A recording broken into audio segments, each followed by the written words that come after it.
as a nurse as well as a doula, getting to see her perspective on informed consent and how we can empower ourselves and how we can empower our clients and our family and our friends to be able to take charge and to take care over their health and over their birth experiences. So I'm just going to give a little bit of a background on Anya here. So she's been a nurse for 16 years. So she has a lot of experience in this game here. And she became a licensed vocational nurse when she was serving in the U.S. Army. So we have a vet here and who served our country. And most of her experience, she was working in a private OBGYN office. Um, but she left the medical industry and now she has a full doula practice, and she's also has a program she started called what's it called, Anya? It's Hospital Doula Training Company. Yes. And she's working to improve the impact on birth experiences in the Houston area. And I know there's a lot of stuff going on in Houston with perinatal equity and like making sure that people of color have access to safe birth experiences and better birth experiences. Anya's also a mother. She don't look like it, but she has two boys that are, I think your last one is in high school. He's about to graduate. About to graduate, and he'll be on his way. She has her podcast doing motherhood. So Anya's out here in these streets doing that work and working for her community.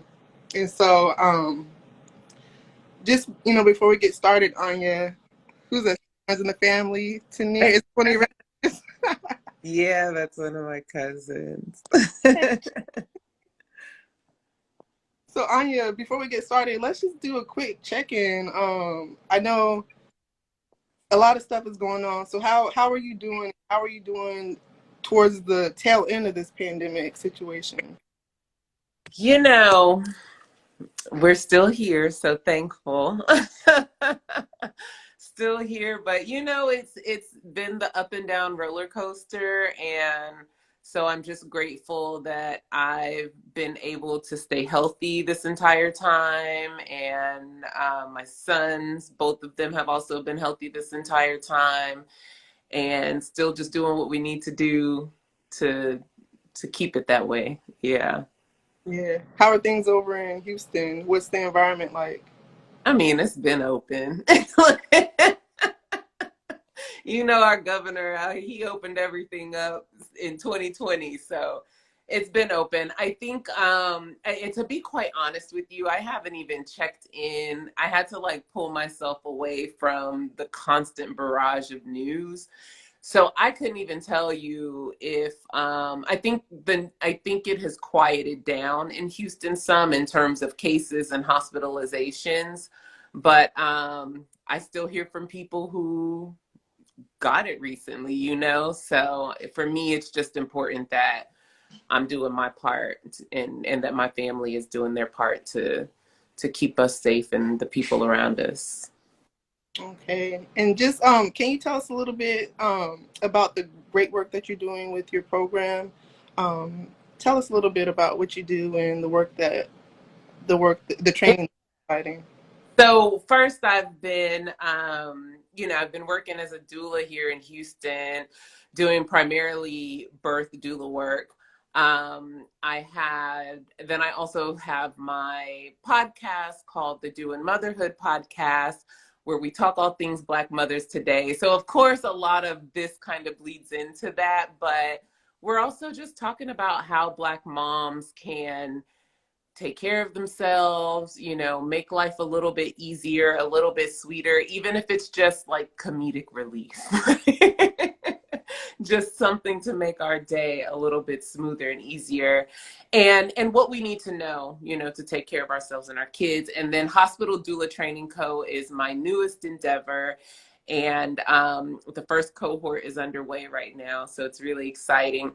But the purpose of Hospital Doula Training Co. is to bridge the gap in maternal health.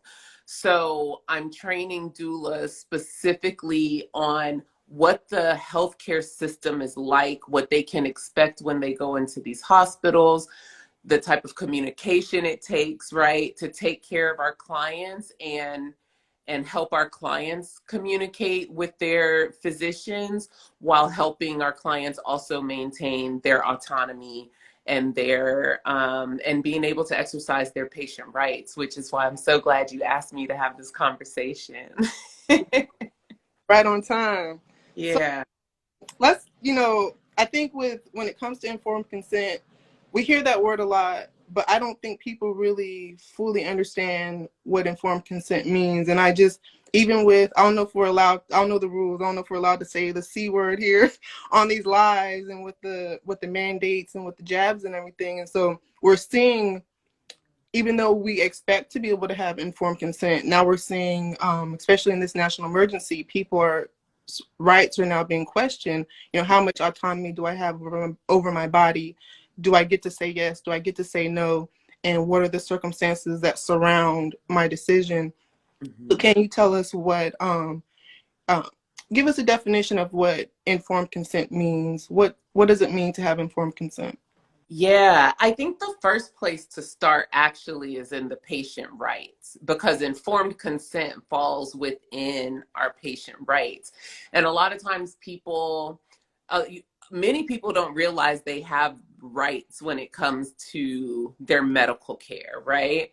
But if you've ever received care in a medical office, you have likely been given your patient rights. So when all that slew of paperwork that they hand you to sign, they also give you a copy of your patient rights so that you understand, while you are in their care, whether that's at a clinic or at the hospital, what it is that you are privy to, right, while you're there.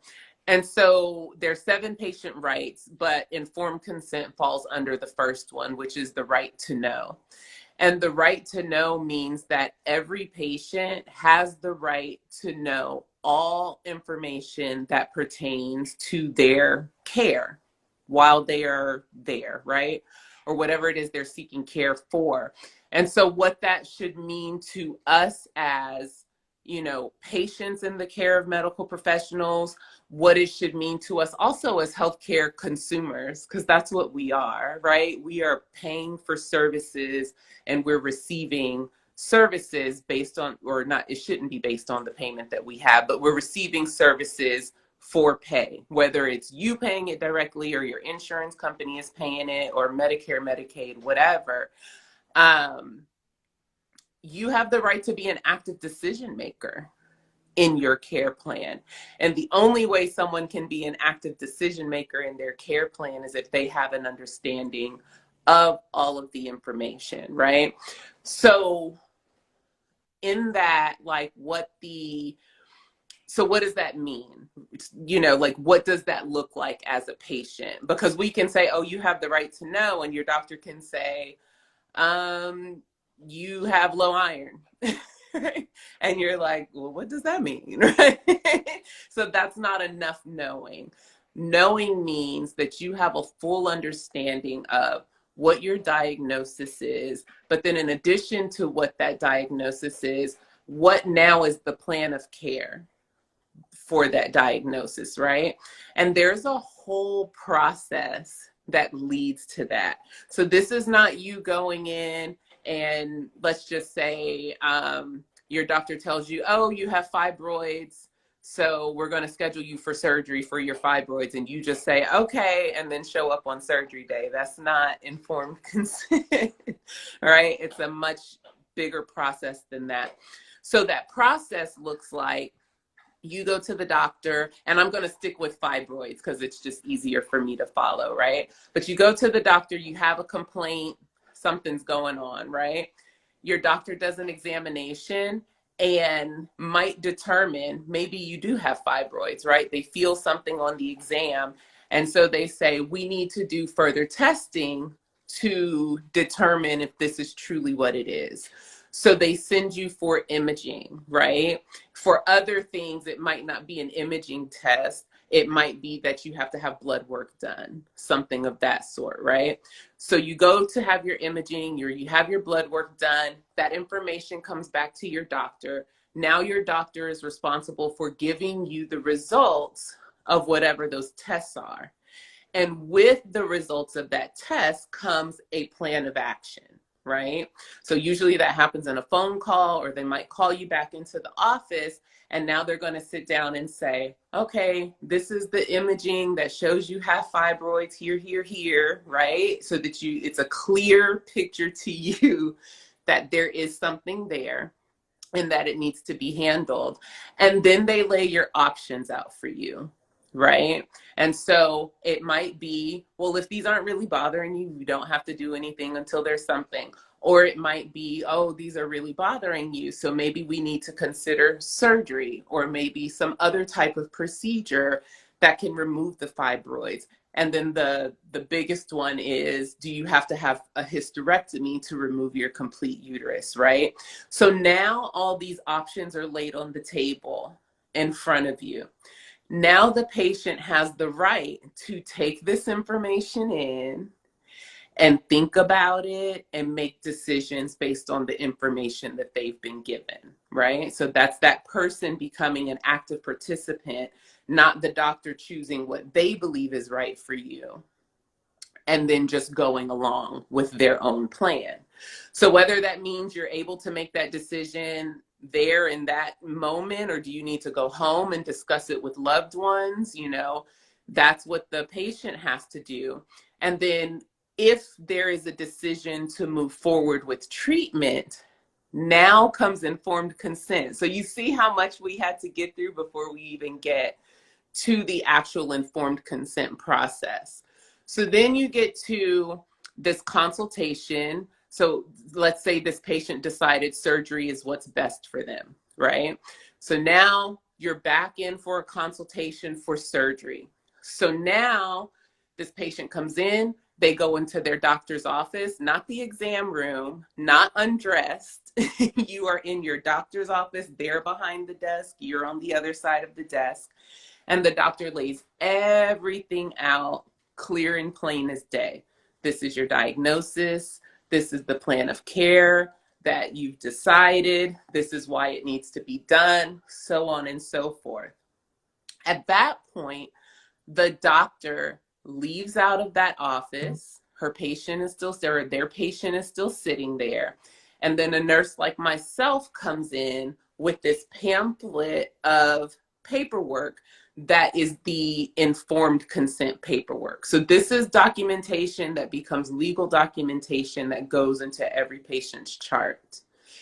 So now that nurse goes line by line, and y'all, it is long. Okay? So it is like I can't even remember, like 6 or 7 pages, 7 or 8 page document, front and back. And so the nurse is going line by line with that patient to say, you understand that this is your condition. You understand that this is the procedure being offered.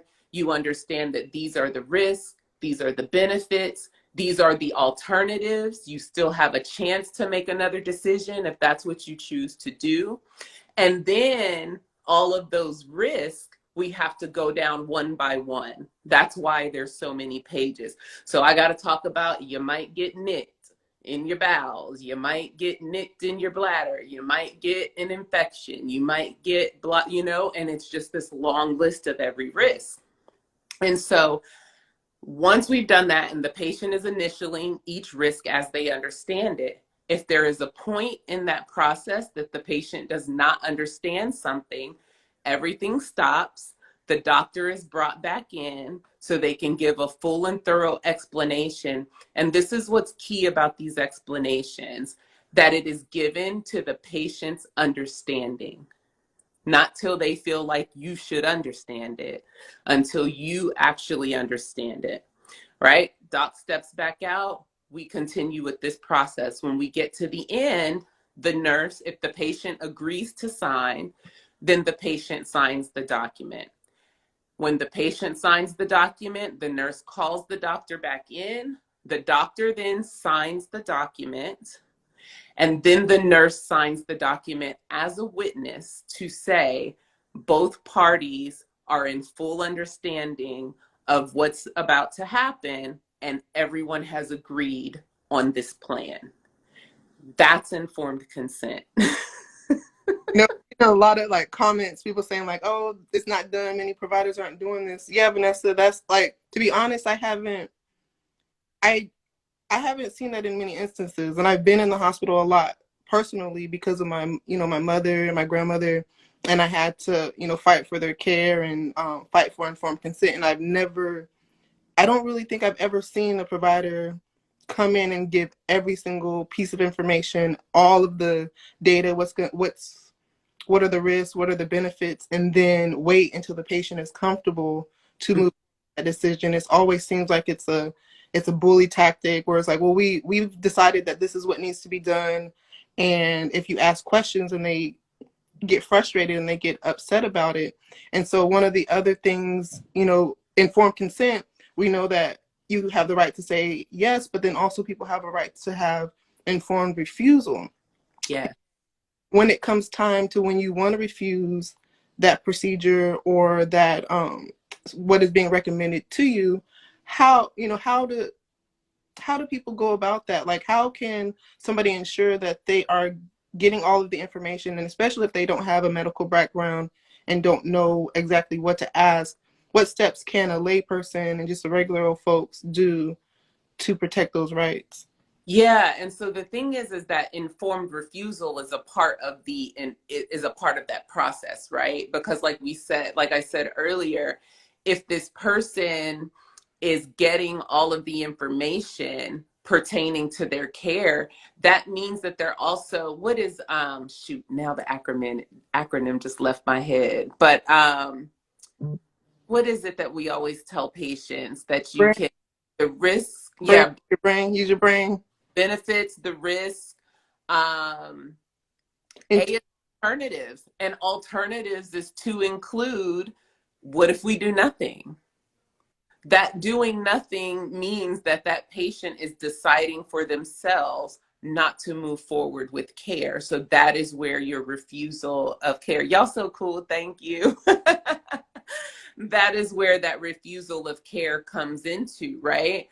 And so that's what gets tricky, is because, as you and a lot of the viewers have acknowledged, there are not very many providers who are giving full informed consent. And so then when people are refusing, we get this butting of heads because the medical staff, I'm going to say, they believe that the patient doesn't really know what they're doing. But what's true is they know that the patient doesn't understand because they haven't given the full informed, they haven't given all of the information to that patient, right? And so what I would say to people is when you go to receive care, first of all, one of the things I say everywhere I speak is Black people should never be alone when they go for health care. If they can help it, somebody needs to be with you. And if somebody can't physically be with you, have them on FaceTime or something, right? Speakerphone or something. But so that way, you have somebody with you in case you miss something or there's a misunderstanding, right? You have your advocate with you, which is another one of your patient rights. So there's that. First, have your folks with you. Second, when you get that paperwork, look for your patient rights, because it all is spelled out. What you have the right to know, every right that's there, and it's spelled out for you, and it tells you what you're able to do. You can ask questions. If you need to say time out because I don't understand, then everybody is supposed to time out until you do understand, right? So it is ultimately there is the responsibility of medical staff to do this, because every patient has rights and we're supposed to acknowledge that. But everybody doesn't do their job the way that they're supposed to do their job. And so we, as the caretakers of ourselves and the caretakers of our loved ones, and as good healthcare consumers, meaning we're looking out for ourselves and our pockets and our households, right, in these decisions, that we take this seriously and that we know what those rights are. And that any point that you realize that it's being infringed upon, you've got to speak up for yourself, or that advocate that's with you needs to be, like, it has to be somebody who can speak up for you. Right. Craftswoman says with COVID, there's restrictions on visitors, and that is that is a real reality for a lot of people. I would like to hear your perspective, Anya, on how, during this time period when there's restrictions and it's hard to get in the hospital to support your loved ones. And even for doulas, we're facing a lot of restrictions and they're trying to fight with us being in the hospitals. How can, in this particular day and time, because we're almost 3 years into this pandemic, so how can you get your support and advocate for being able to have your moral support in the hospital given Yeah. the current restrictions? So one of those other rights is the right to have the visitors and advocates that you choose. So it doesn't have to only be the patient advocate at the hospital. It doesn't only have to be whoever they put there for you. It's whoever you choose to be your advocate. Does not even have to be a family member. It can be a good friend, right? It can be somebody from your church that you trust. The point being, the patient is the one who has the choice.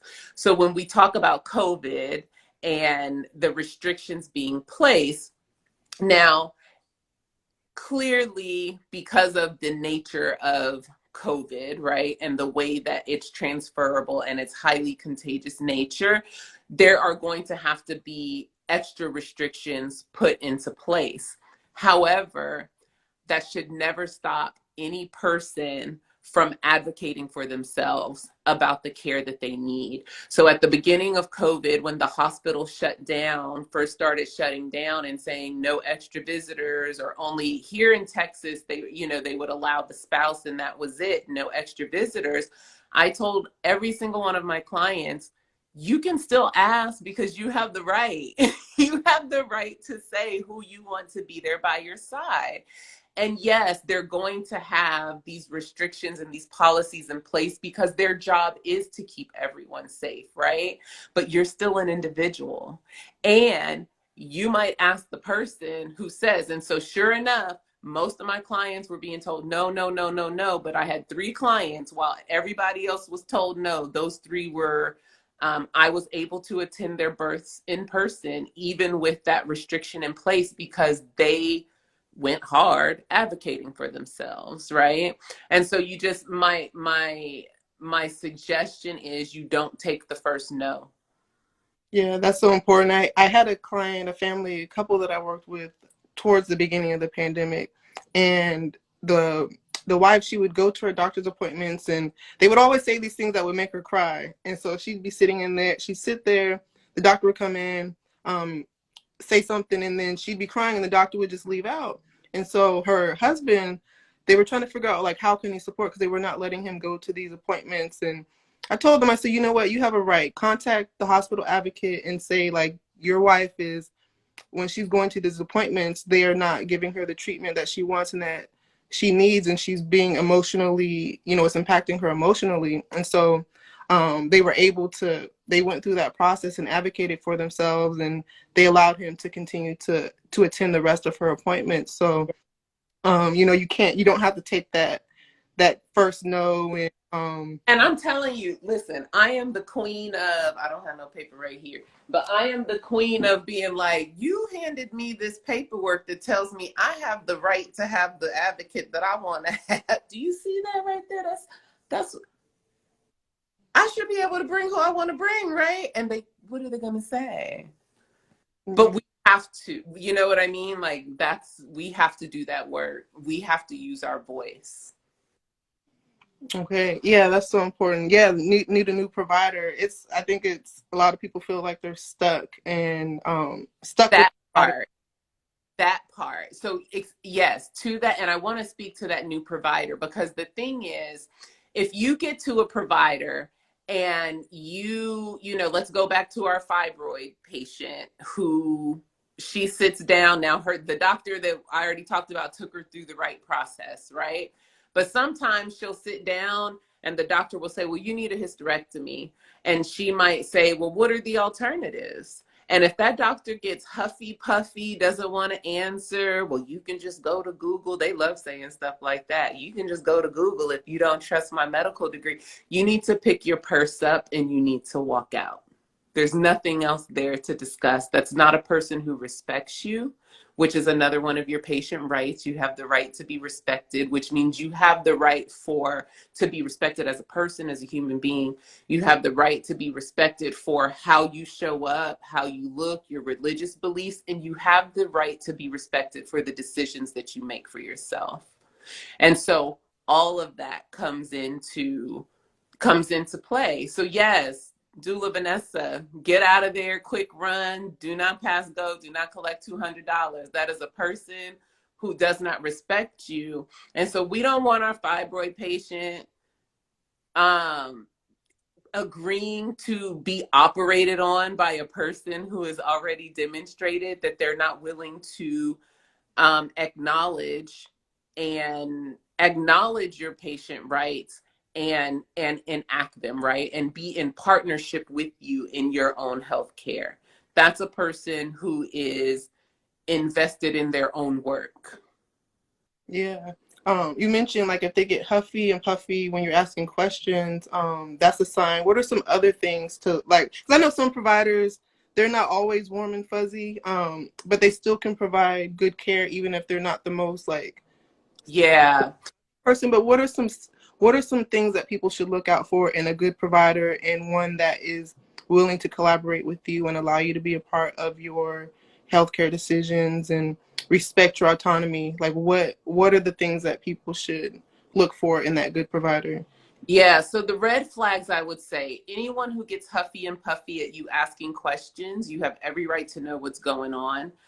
um, Anyone who belittles you. So those comments like, oh, well, if you want Google to be your doctor, stuff like that, those little sly remarks, that's not somebody that you want to be in charge of your health care. Someone who's rushing you, right? Or they tell you something like, you just need to trust me. Blind trust is dangerous. The same way that blind trust is dangerous when you're hanging out with friends or boyfriends and girlfriends, right? We don't just go blindly trusting people off the street, so we shouldn't be blindly trusting a physician just because they're credentialed.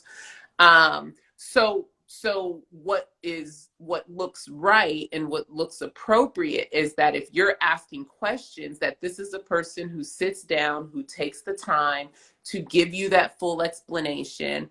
The doctor that I learned the proper way to do informed consent from, because I had worked for doctors for many years before I met her, and we were not doing it that way.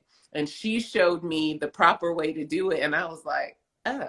I was like, well, all right.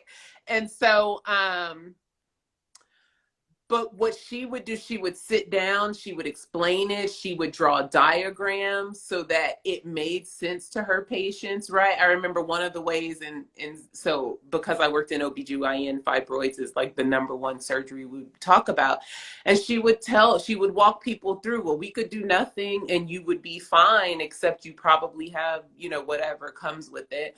And then she would say, or we could do this type of surgery where I go in and she would tell the ladies that she knows cooks, she'd say, your little melon scooper, I have an instrument just like that, and I just take it out, and then we save your uterus and only the fibroids go away, right? Or if it's big enough that needs to be the whole. So my point is that takes time.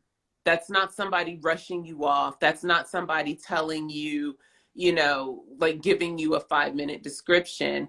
That's what it should feel like. They should be asking you, what do you think? What sounds right for you, right? Not them saying, we decided this is your plan of care.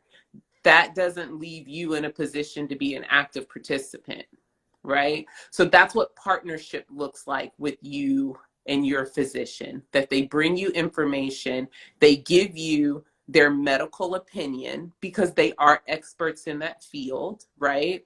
But then they also present that information in a way that keeps your autonomy and your dignity as a patient and as a person intact.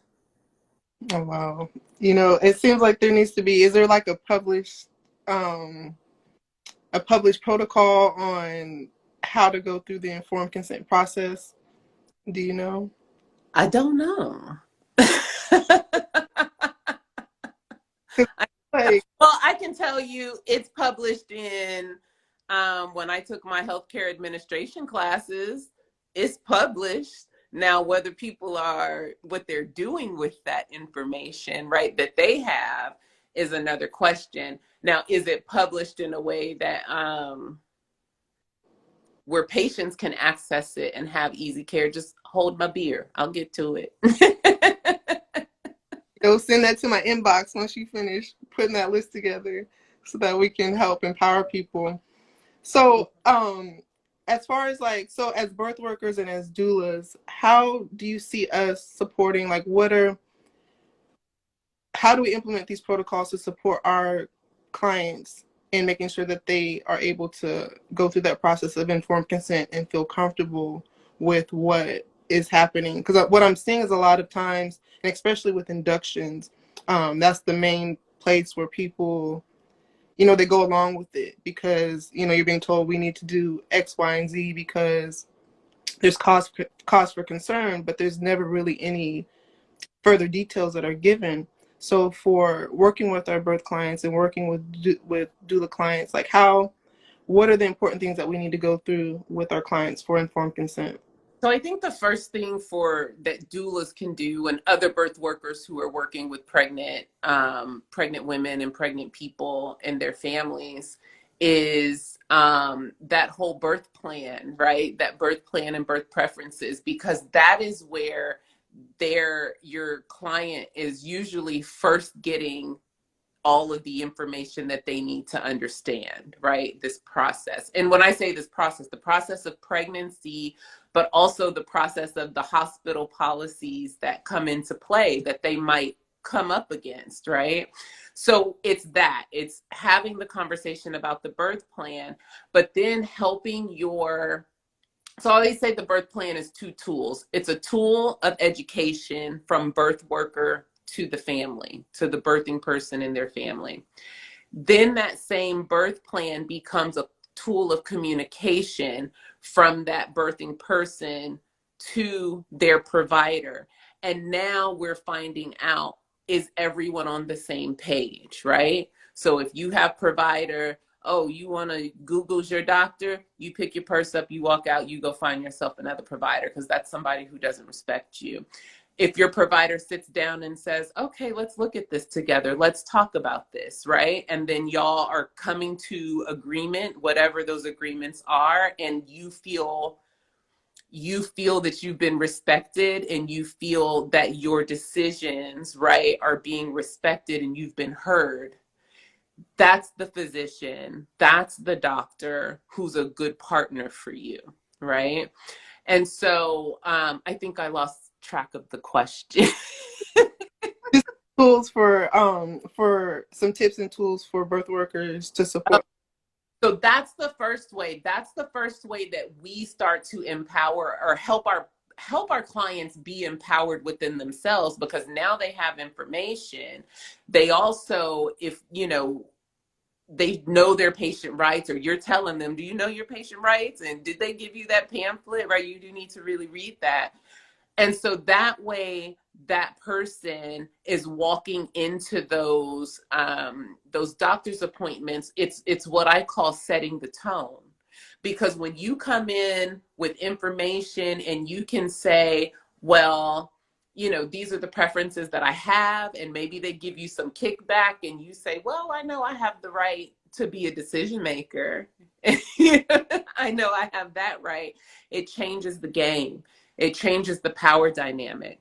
We are socialized to see medical professionals as complete authority over our care, and that is not true. And that becomes dangerous. That's why the maternal mortality rate is as high as it is, because there are so many people who unknowingly agree to treatments that they probably don't need, right?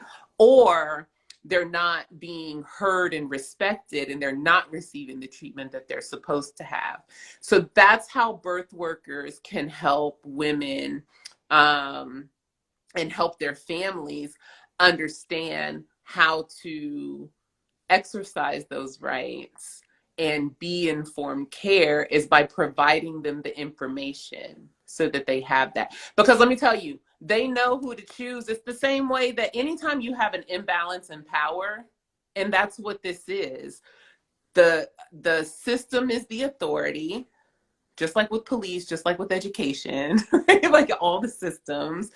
The system is the authority, and they have the power to dictate if you never say anything. But once they know, oh, here she come with her patient rights, here she come with her birth plan, here she come with her advocate asking all these questions. Yeah. So yeah, that's the tough part. So it's like, we know that these are our rights and that we should have a right to informed consent, but then you actually have to navigate that space once you decide that you want to exercise your rights. So how do you navigate that system and be able to withstand some of the pushback that you might get from the providers or the facility when you're trying to informed consent and advocate? Because I, even just for myself, I had my daughter before I became a birth worker, so I really didn't know different tactics and things that I can use, and I was bullied into an induction. That, all these words were thrown around. There's cause for concern. We don't know what the concern is, but you could go home, but we don't know what that means for your baby, for your insurance. And so I stayed, and I ended up, it was a poor outcome for me, but and I consider myself to be pretty, I can advocate pretty well. I had to advocate for my mom for many years and my grandmother in the hospital, but when it came to myself, I didn't feel empowered. So how do you maintain your power and continue through that when you're getting the pushback, and it might just be you and your partner, or you and your mother, you and your friend in that position, and you have a whole system that's trying to tell you to do what they say?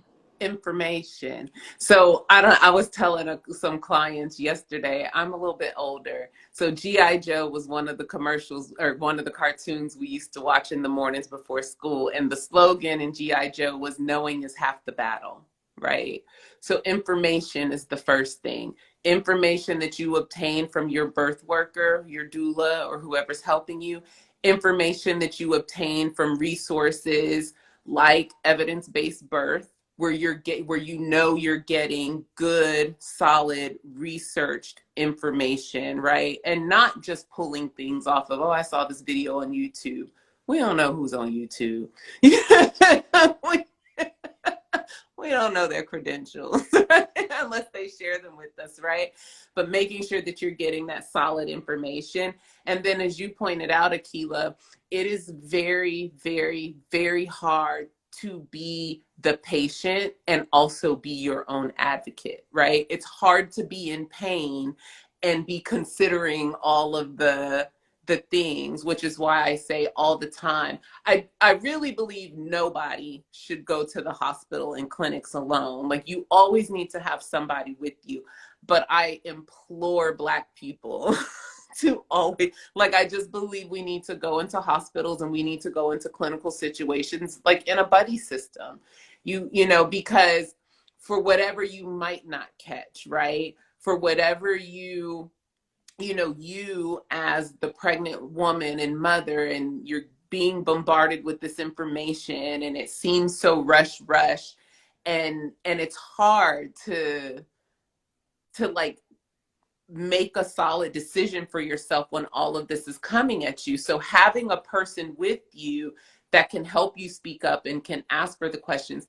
The other thing that and I'm just thinking about this now is, we're trained as nurses, we're trained in certain situations, especially in procedures, or if you're going to work in the operating room, that if there is a question about anything, a nurse calls timeout and everyone stops, and all the information that needs to be gathered before we move forward is gathered before we can move forward. And I think that's something that patients can do for themselves as well. When we're getting bombarded with information and it's hard to discern, and you're just like, this is a lot. There is nothing wrong with saying pause, give me a minute. This is a lot of information. Please go slower. You know, let me call my mom on FaceTime and so she can help me understand. There's nothing wrong with us saying, I don't understand. You really aren't expected to understand. And so if you don't, you need to call for that pause and get all the clarity, and you only move forward when you have a full understanding for yourself. Yeah, that's so important. I don't think people realize that they can take a time out. Like you can always say like, look, I know we need to make a decision, but I need a few minutes to be able to process and Because that's how that timeout as a strategy in nursing for procedures and operations, that timeout is because we're moving fast. There's a whole lot happening. There's a lot of moving parts. And at some point, somebody might realize, it's usually a nurse who's like, whoa, we're missing a crucial piece of information here. Is it the right leg or the left leg? Well, we better time out before we before we operate wrong, right? And so for us as patients and as healthcare consumers, that's what we need to do for ourselves. Well, this seems real rush. This doctor is talking real fast. They want to make decisions really fast, but you know what? Pause, because I really don't understand what's happening here. I need a minute to talk with my loved ones about what this, the brevity of making this decision is right now. If it's that type of decision, you should you should, no one should feel forced, unless this is an emergency situation, obviously, right? But no one should feel forced to like make split second decisions when they don't have a full understanding of what's happening. right. That's right. That right there is a word. Like you don't got to make that decision like right there unless it's an emergency. Like what would be your best advice for a support person, family member or a relative or friend that's supporting the patient? What is your best advice for them of things that they should be aware of in supporting their loved one and I make? think first thing is like, if you're gonna go, like if I'm gonna call my friend to come with me to this consultation, I'm going to say to my friend, these are the things I'm concerned about, and these are the questions that I have, right? And so letting that person know where your questions are going, what questions you have, so that in the conversation, right, you might not even realize that the doctor skipped over your question or didn't quite answer the question to your understanding, but your friend or your sister or your mom might catch that, right? And so we kind of want them to be, it's not their job to become our voice. That's not the goal. The goal is that they're there to help make sure you understand what the information is, right? And they kind of back you up in your questioning. So as an example, when I always tell people I didn't have a doula, like I'm a doula. But my grandmother, right, she was with me in my prenatal care and when I gave birth. And so she was in the place of my doula, right, in the most traditional sense of what a doula is. And I was a teenager, I was a young teenager. And the doctors, because this is the mid 90s, so they weren't really ever speaking to me because I was a child. That's how they saw me. Right? And so they would give all the information to my grandmother. But my grandmother, when they would step out of the room, she would make sure that I understood what they just said. We would talk about it. And then when they came back in the room, she would tell them what I wanted, right? Because whether she had the understanding in this medical knowledge or not, she had the understanding that I had the right to know what was going on and that these decisions were my decisions, right? She didn't speak on my behalf. She didn't make the decision for me. She made sure that they heard what my decisions were. That's what that person is supposed to be. That's interesting. I'm glad that you mentioned that as far as how they were treating you because of your age and being young. And recently, I took my daughter to a doctor's appointment. We had some concerns of stuff that was going on, and I was thinking like she has a right to informed consent and she was 8 at the time. She has a right to know what's happening, what's going on. And we were at this appointment, and the doctor came in the room and just put their hands on her and started touching her. So I was like, hold up, like Mom Sarah was like, oh, hold up, like you don't just touch my baby without letting her know what's going on. And from our training and knowing that providers should always ask Mm-hmm. you, and for all of you guys out there, they should always ask before they put their hands on you, is it okay to touch you, and let you know what they're doing and why they're touching you, and then proceed. And so I had to, I put a pause and I said, hey, look. Press yes. And I let them know, I said, I'm teaching my daughter about, informed consent, and, can you let her know what you're doing and ask her if it's okay. And I always make sure with everything to say, okay, Kamala, this is what the doctor's going to do. Is it okay? Can they touch you? Does it hurt? Are you okay? And so I think it's important that we start with our kids, and they have a right to be able to understand. They might not really understand everything that's going on, but they have a right to start being a part of that care process and knowing what's happening to them.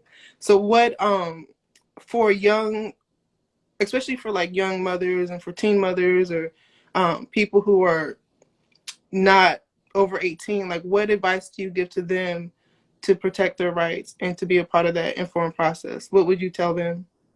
What you just said, and doula Vanessa here just wrote, she says, as an IBCLC, I ask infants, is it okay if I put my hands or their mouths for an oral exam? And she says they can't respond verbally, but I assess their bodily cues. That is what it takes, right? Starting them young so that they, as young people, right, you're modeling for your daughter. Vanessa is modeling for infants who are going to grow in their care with her. So now they know, they understand what it looks like to be taking care of someone who is in partnership with them in their care, right? Now they understand, as young children, your daughter understands that she has rights and that no one ever should just be walking into a room and touching her without explaining to her what is going on.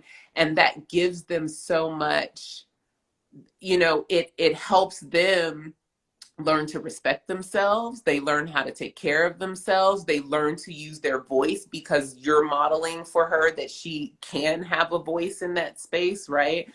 Doula Vanessa is modeling for not only the infant and small children that she's taking care of, but she's modeling to their parents what it should look like, right? Not only with her, but with all providers that they take their families to. So that's what we need to start seeing. We need to start seeing not just the parents, but we're all in community with one another. And that's what I love about this care that is, medicine has its place, and I'm a medical provider, or not a medical provider, but I'm a nurse. And so medicine has its place and is absolutely necessary. And so I'm never going to be one who's like, don't go. But when you go, you have to be armed with information. You have to know what your rights are. You have to know that you have every right to use your voice, and that you have the right to have people who can help you do that. And if we're doing that around our children, and the care providers are also participating in that way with our children, then when they're growing up and coming into adulthood and having families of their own, they've already got it, right? Like, we're playing catch up. Yeah. Yeah. So the piece about like being informed and having information, like we get information from a provider, but what are some other credible resources that people can point to do their own research and be able to make a decision moving forward? Like where do you tell people to look for further information if they don't understand what's going on, or if their provider is not giving them enough clarity? Yeah. So for those of us who are in birth work, evidence-based is such a good source, because I love what Rebecca Decker has done, in that she makes information that's usually behind a paywall easily accessible and easily understandable for the common person to read, right? So you don't have to have all this medical knowledge and research knowledge and language to understand what that work is saying. I don't know if there's something like that for like other medical specialties, but I would hope so. It needs to be, right? So that's one. But I also refer to I do refer to the CDC. I refer to ACOG. I refer to the World Health Organization, because here's the thing that a lot of people don't understand. Doctors and nurses and the people who are in charge of your care, when you start hearing that, oh, it's policy, oh, it's policy, oh, it's policy, policy is rarely ever evidence-based. Policy is usually hospital-based and or nurse of the day based and or incident based, like something happened and so they decided, oh no, so that never happens again, we're going to implement this policy. But that doesn't mean that has to pertain to you. You're not who those people were, you know what I Right. mean? And you're still an individual person. So it's being able to inquire, well, where is the policy? Because, child, people just make policies up off the top of their head. You ask, well, can I see the policy in writing? And then they like, right? Sometimes you can just ask for the policy and they be like, you know what, let her do what she gonna do because she asking too many questions, right? Right. It changes depending upon who's giving information. Dynamic. Now they understand, okay, we can't just come in and dictate things to the people in this room. These people are informed. When we come in there, we have to come with information, and we need to come with the correct information because they're probably going to hit us back with that correct information. That was what I forgot to say when you asked about what all people could do. I am so serious when I say, like, keep the paper of patient rights, because all you have to do is put stuff back in people. It's their work. It's their words. So if someone says, oh no, policy says you can't have a doula or you can't have any visitors, then you pull up the form they just gave to you and had you sign that says, well, actually, this says that I can have an advocate of my choice. And so I would like to exercise my patient right, right? Right. It makes it so easy. We're not doing a whole bunch of arguing back and forth. Nobody's calling security. Here's what your words say. And if nurse who's in front of me or doctor who's in front of me have a problem with this, then I would like to speak with the charge nurse, or I would like to speak with the patient care advocate, or I would like to speak with the chief medical officer so you can help me understand why my rights are not important today. Right. Do you? We did get a question. Alicia asked, where can we get a copy of these patient rights? You can look up, you could type in like patient hospital rights and it's going to come up on Google, but every time you go to a provider, they give you that paper. Keep it. Right. Okay. So we have a few minutes here left. And what, like, is there anything that is missing? What other information do you think that people need to know about informed consent? And what do you have any final advice or information for us to take home with us today? Let me see. I did take some notes. It's like, but I think we covered everything. Oh, and that you have the right to complain. So know that you have the right to, if something's not going right, like we said, you can walk away. You can go, to the charge nurse or to the chief medical officer, and you can go. Now, the thing is, everybody works for the hospital, so they're always looking out for the hospital. And so you just have to know. But my biggest thing is advocating for yourself, using your voice. Don't be afraid to use your voice. You would not accept treatment like that at McDonald's. You would not accept treatment like that from your mechanic. You would not accept treatment like, you know what I mean? If your mechanic was like, if you dropped your car off at your mechanic and was like, okay, I need to know what's wrong, and then you came back and you got a $1,500 bill because they just did some stuff. We don't let that happen, so you can't let that happen to yourself, to your body. Right.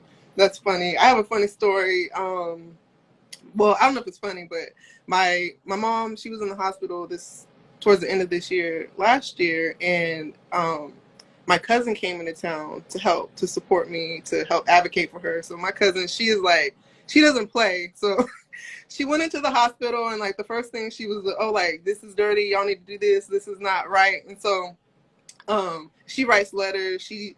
People knew who she was when they left. So I had talked to one of the doctors that called me to update me. So I told him that my cousin is in town to help with my mother, and I expect you guys to talk to her, give her the same information you would give her, and let you know she's there to help advocate and take care of my mom. So you need to give her all the information. And so he didn't mention that he knew who she was, but after I said my cousin there, he said, "Oh, I heard about her. She's here." He was like, when she writes letters, she's like, I'm gonna write a letter to the CEO of the hospital. She got all the information. She was like, let me all the letters. I write letters to everybody. CEO, COO, CFO, because I will get in your pockets if y'all don't figure out how to get it together. So yeah. Can't be afraid. And they might look at you as troublesome or problematic, but when you're dealing with your life or the life of your loved ones, you got to do what you got to do. That's not a time to be meek and humble when you're dealing with life and death situation. So, this information is important. Let me see. Do we have any more questions in here? No, put it back in their face and writing. Yes, I'm gonna put it on the t-shirt. Well, so Anya, this has been like an amazing conversation. This topic is so important, and I'm glad that I got an opportunity to discuss it with you, and that everyone gets to hear your wisdom and your knowledge. And we got to continue these conversations, and everybody understand that you have rights. You have a right to informed consent, and even with what's going on in this pandemic, people will tell you like do what's best for the common good, but you have a right to know what are the risks, what are the benefits, if it's going to pose any potential long-term harm to you, because you're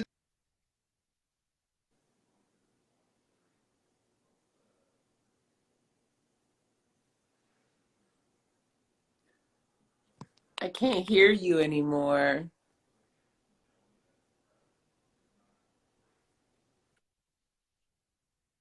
Now I hear you.